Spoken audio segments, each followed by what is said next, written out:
Deb Cooper here, responding to a comment posted on the channel wall about our new series on women who are, coming on and sharing their own personal stories about their relationships and marriages and family relationships with narcissists and sociopaths.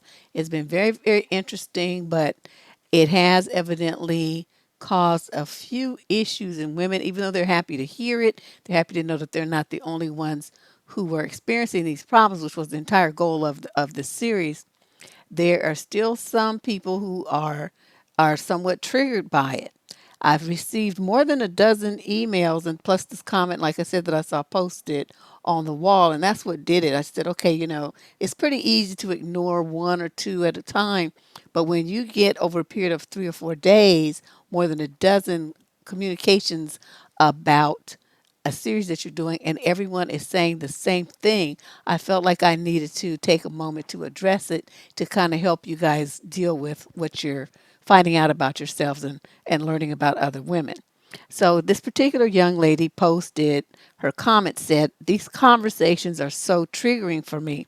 I've listened to all of them on my way home from work and it makes me very anxious and angry, but it's comforting to know that I'm not alone. I have no desire to reconnect with my ex, but Deb, is it a sign that I'm not over him because I still get emotional listening to stuff like this?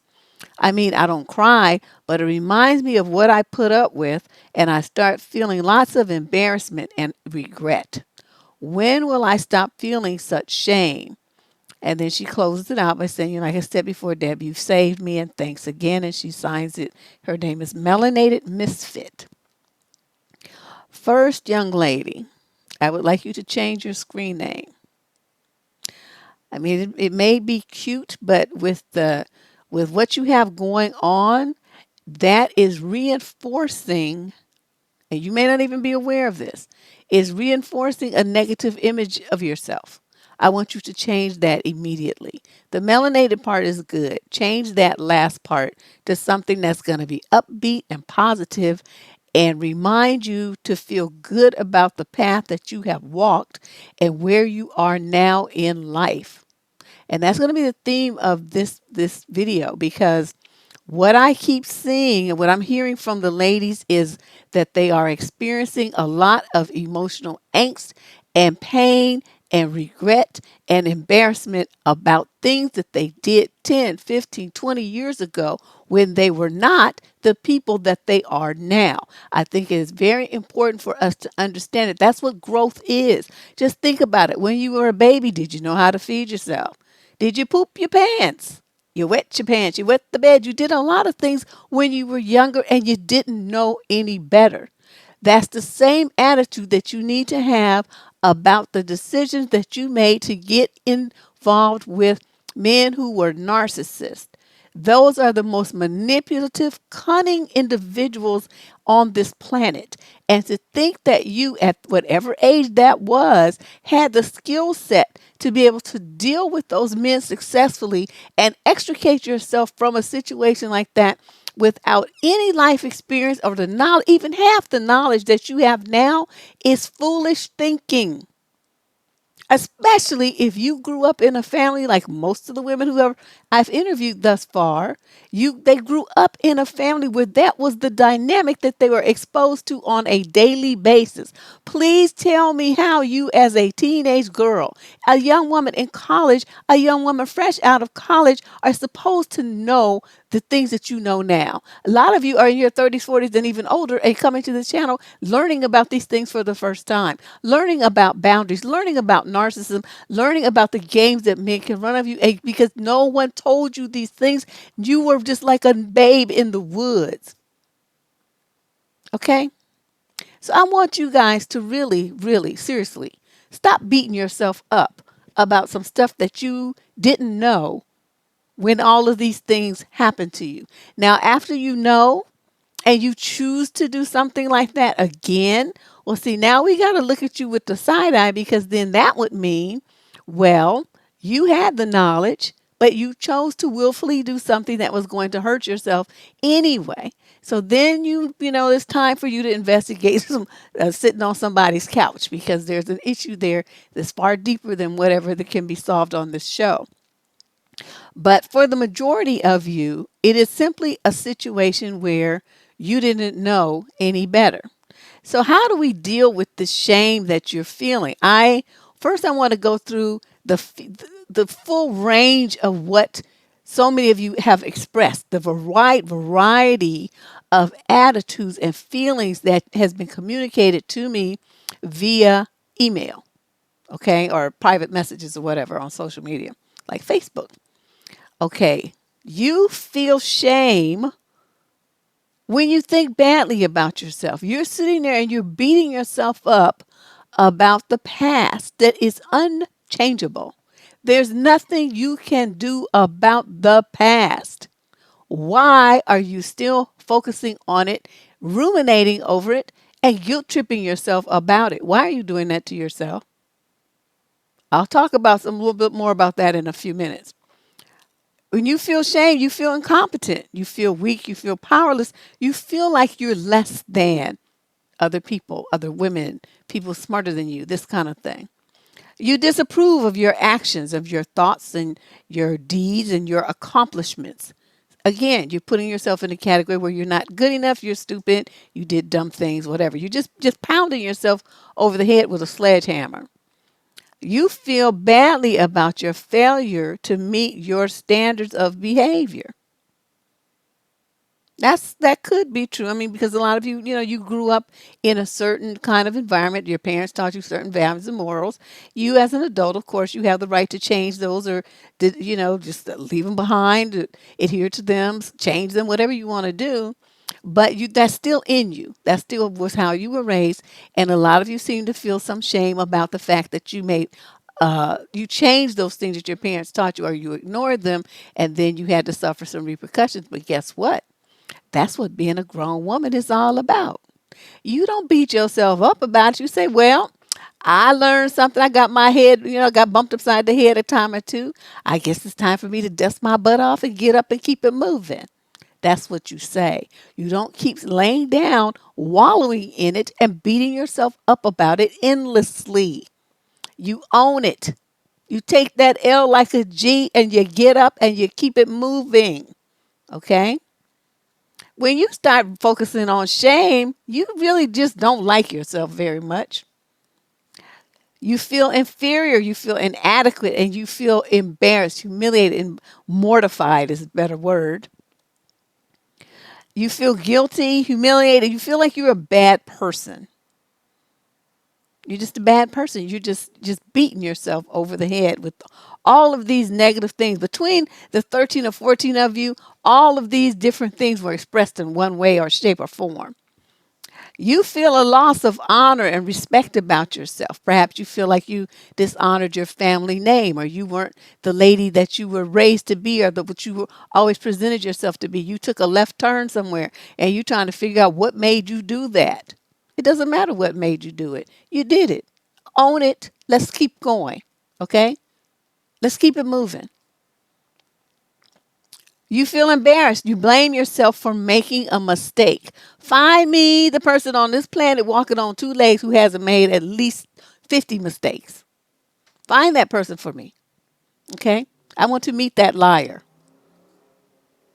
You feel shame and you feel embarrassed, and you blame yourself for making a mistake, and you know that you did wrong, and you feel bad about not making a different choice. Okay? Why do you feel bad about not making a different choice? Do you know that sometimes we just have to own the fact that sometimes we choose to make a choice that we know is wrong because we just want to see what's going to happen. Haven't you ever done that? I have. Sometimes it worked out. Most times it didn't. But I always learned something about myself. That's how I learned that I'm a gambler. I will gamble. It's called, I take like reasonable bets, but I'm a risk taker kind of person. Sometimes I just want to see what's going to happen. I want to see what they're going to do. I want to see how I'm going to, finalize things. It's like a test for me. But you know what I don't do? If I get messed over, I just say, well, I bet you won't do that again, huh? And then I laugh at myself and I keep it moving. Some of you feel shame because you're disgusted at how you dishonored yourself. I mean, like how far did you go? How do you like some of you like can you kind of be looking at yourself like say there's like you could divide yourself into two, right? So then there's the you that's doing some stuff you shouldn't be doing, just acting a zip damn fool, just sitting there, just going crazy, just running around, just doing all kind of stuff that's just insane. And the other part of you is sitting there looking at that part of you and with her hands on her hips saying, "What are you doing? Are you out your mind? What are we? Who? What?" Okay, that's you checking yourself. But if you look at it in a more humorous way, then you can just say, "Yeah, girl, you was really on one." And then what do? You get up, you dust your butt off, and you keep it moving. And our final thing, I think, is that the main thing that all of you were doing was you were feeling a lot of shame behind the fact that you're blaming yourself and saying, "Well, I should have known better. I should have done better. What's wrong with me?" Okay, well, what's wrong with you is whatever was wrong with you at that moment. But guess what? That moment has passed. So why are you still talking about it? Okay, now I could see, like I said, if you're going to keep doing the same thing over and over and over and over and over, well, like my grandfather said, that's not an accident. If you do it once, it's an accident. If you do it more than that, it's a habit. So is this a habit? If it is, then you have decided to adopt it, in which case you, again, own it and keep it moving. If it's a habit that you want to break, you say, "Oh, well, no, this is stupid. I don't know what the heck is going on with this. I'm going to change this and I'm going to start right now." I have some tips for you at the end of this video. But you're going to be the one who decides that, not me. But one thing I do want to do is make sure that I don't be getting a whole bunch of emails from women talking about they feeling ashamed of what they did 20 years ago. I don't want to hear that. I don't want to hear that. You need to work with yourself and get that and fix that. Because shame is not a bad thing. Let me tell you why. Shame is something that we feel that can really be a tool to help. It basically is going to remind us that we need to do our best. Few of us like to be criticized. We don't. Nobody wants to be rejected, and nobody wants to be abandoned. I mean, that triggers a lot of people's major childhood fears: the fears of abandonment and fear of rejection. Those tend to be more rejection more in men and abandonment more in women, due to behavior that is deemed socially, to be socially considered to be shameful. So for most people, we're not going to do something that's outwardly shameful because we don't want to risk getting that kind of criticism or having those kind of experiences at the hands of other people. So we kind of rein ourselves in a little bit. Where women mess up, though, is the shame that is the actions that you do to hurt yourself. You don't really go out to do things that hurt other people. You do things that hurt you. And that's where this takes a left turn. And you got to look at it like use the shame that you feel. I mean, focus on it. Say, okay, right now I'm feeling ashamed. Why am I feeling ashamed? Delve into it. Just don't keep feeling it and then trying to like bury it. I mean, you're feeling something. Address it. That's how you grow spiritually, mentally, and emotionally, psychologically. I mean, you mature, you develop emotional maturity, and you develop more confidence, and your self-esteem gets a boost when you deeply understand yourself and you behave in ways that are in accord with the person that you want to be. It's the shame that you're feeling is because you're doing something that's considered out of character. It's not the you that you thought you were. Okay, well then we got to ask, okay, was the you that you thought you were really you? Or is that something that you adopted because people told you that's who you were supposed to be? I mean, get comfortable with yourself and who you are. Like right now, like I know I'm an asshole. I just know this. I know that, this thing about, you got to be all girly and all stuff. That'll never be me. I accept that about myself. I don't even like to comb my hair. That's why every time you see all my hair is in the same style. I might pull it up in a bun or whatever, but I'm not going to be doing all that fancy stuff and wearing all these different things and dyeing my hair and going through all these changes. I'm never going to do that. Do I feel ashamed about it? No. Y'all do it if you want to. I just discovered makeup last year. You know what I mean? So you have to accept who and what you are and love who and what you are, whether other people agree with who and what you are or not. That's not for them. That's for you. You're making choices in your own best interest. How many times have I told you all that? For you, you choose what's going to work best for you and be comfortable with that choice. When you're not comfortable, you don't know yourself and you're trying to please other people and you're trying to make decisions on your life based on projections and assumptions and things that people have told you that you should do, and must not do enough, then you feel embarrassed and guilty because you're not meeting other people's expectations. Shame is what you feel when you're not meeting your own. Okay, that's the difference between shame and guilt.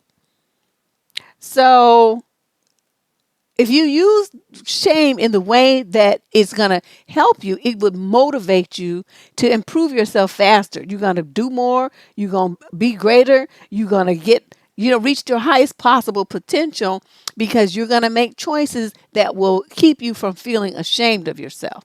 You see what I mean? You set a standard and you adhere to it. And then you're always proud of yourself. Even if other people aren't, you are. And that's the key. That's the key to self-esteem.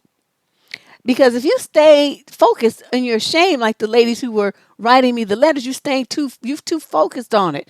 And all that does is make a very destructive force in your life. And it makes you focus on what you're not. It makes you focus on your shortcomings, what you don't do well, what you don't have. And it is like a negative energy. You want the shame to be used to motivate you forward. If you stay wallowing in it, you don't really do anything. It prevents you from taking action, and it's just basically going to lead you down a path of depression, inaction, and sometimes even go as far as being self-destructive. You don't want to do that. You want to deal with the shame that you feel in an adult, responsible, and a self-accountable way. Okay? Now, how do you do that? With the goal of becoming shame-free. That's your goal. You're going to make a list, okay? Number 1, get clear on where you are right now, okay? Address the stuff that you've done in the past, but we're going to leave it there because that's like old news. Yesterday's newspapers, last year's magazines. It's stuff, you can't do nothing with all of that, okay? That's ancient history. Let's just get rid of it. Where are we right now? Okay, who is this woman that you are right now? Make a list of all her great qualities and what she's learned in life. Okay, this may take you a week or two. Don't rush it. Then you're going to go to point number 2. You're going to decide where it is that you want this great woman that you are with all this new knowledge and this life experience and all this stuff that you got going on in your head. Where do you want this woman to be and when you want her to be there and how she going to get there?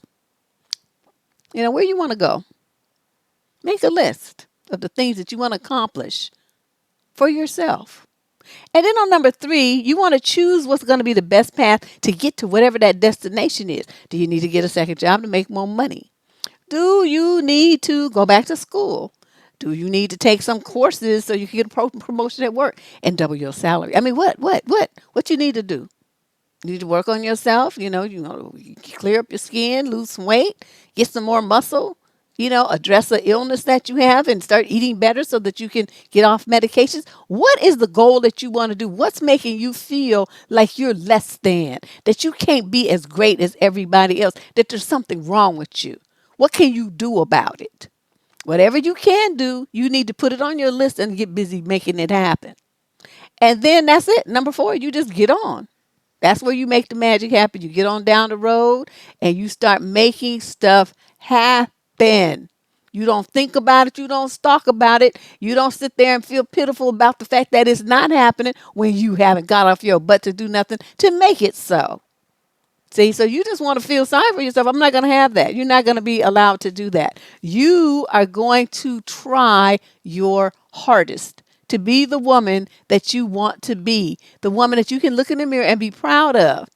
Even if everybody else is saying, well, she just a bitch. She just this, she's that. She's mean. She's not nice to me. She's always says no to me. She don't want to do nothing. She just, okay, whatever. Okay, that's fine. Yeah, I'm all that. Now what? I'm still over here 100% happy and you over there complaining. So who of us is really winning? It doesn't look like it's you because you got too much complaining going on, whereas I'm just living my life and being happy and pursuing my goals. See, so it's all, the shame, like I said, can be a good thing. It can be good because it reminds you of where you've been and how you don't want to go back there. Now, you might make some other mistakes, but you ain't going to be making those, okay? So that's what's good about shame. But you don't want to stay stuck in that zone. Okay, you want to use it as a tool to elevate you to the next platform of life, the next goal, the next level, to be better. And I think the bottom line here, and we sum everything up, and this is something I say all the time. When you know better, then you do better. And everything on this channel is about helping you know better. You got to know men better. You got to know yourself better. You got to know how to parent better. You're going to know how to have boundaries better. You're going to know how to make whatever it is you want manifest. That's what you're going to do. Okay? That's what's going to happen through your association with me. Now, it's a lot of work. Maybe a lot of work for you to let go of a lot of thinking, negative thinking that might be very common in your family of origin. People don't want to really see you do better, and you feel ashamed about that. That's the fact that you do and they don't, and you feel embarrassed about, you think you better than me, and you don't want them to think that. But guess what? All you have to do is say, well, if you believe that I am, which is since that's what you said, then it must be true. Because I feel like you know yourself better than I do. So don't feel ashamed of them saying that. Don't feel like you have to clip your wings and dull your shine so that they can feel better with they do nothing behind. You don't worry about them. You worry about you. Okay? And stop feeling ashamed of your past. It's the past. It got you where you are right now. A lot of those challenges that these women are expressing, the relationship that they had with these men, they can turn that into something like Crystal. All the stuff her husband put her through about learning about business and stuff, it's now to her advantage because now she can use that for herself. She didn't realize that she had those abilities until he put that weight on her. And she rose to the occasion. No, it was not the exact best situation, but the sister still made it happen. And when she realized, hey, I can do this, the sky was her limit. And I want you guys to think that same way about yourself. Do not wallow in the past. Let it go. Let it go, because you can't be in the past and the present at the same time. If you stand stuck in the past, then everybody's passing you by. Okay? So turn around, get moving. This is Deb Cooper from survivingdating.com. Please become a subscriber to this channel. Hit that like button on your way out. I'll talk to you real soon.